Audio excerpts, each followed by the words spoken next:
Is it best to only invest in the U.S.? Here with Common Sense is Craig Bolanos, the co-founder and wealth manager at VestGen. Always good to see you, Craig. What do you think? Well, Angela, I feel like a school kid and we're about to do a geography lesson. And what I mean by that is all of us, far too many people all around the globe have a home bias. It's only natural to invest a disproportionate amount of one's capital in stocks of your particular country. But I think I'm compelled to remind everybody that there's a changing tide. There's been a changing tide at hand for some time. And with a new cycle means new characteristics. And for that reason, Angela, I want to talk today about how to increase your geography by getting diversified outside of just the United States. What's your suggestion? How is investing in other countries doing this year? Well, I think there's a coming wave. Let's understand what's happened here. Ever since Q4 of 2022, that's October of 2022,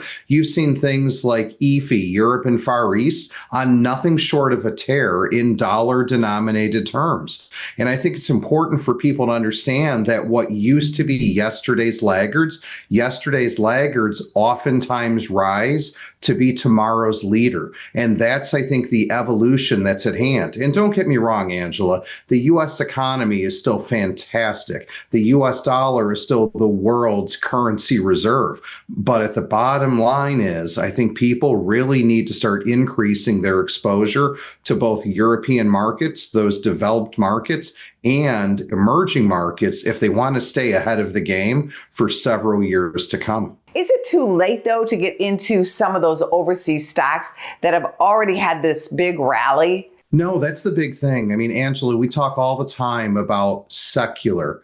Identify long-term secular trends, throw yourself in front of that trend and hang on for the ride. And I think a lot of people know that, going all the way back to the spring of 2010, all the way through the fall of 2022, that's almost a 12-year period of time. U.S. investors were well received to be focused on U.S. specific portfolios.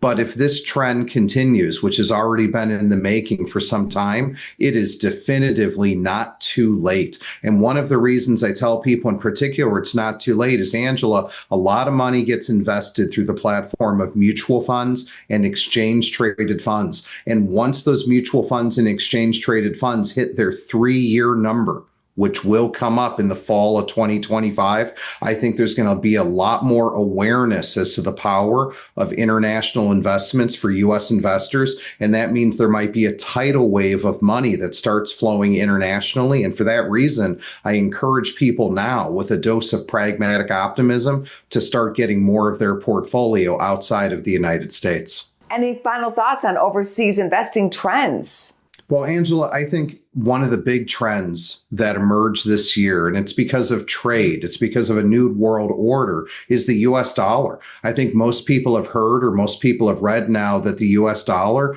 is starting to revert back to the norm. Again, the U.S. dollar will remain the world's reserve currency, but the U.S. dollar is not as strong as it once was. And that weakening dollar is going to further magnify the profits for U.S. investors who invest abroad.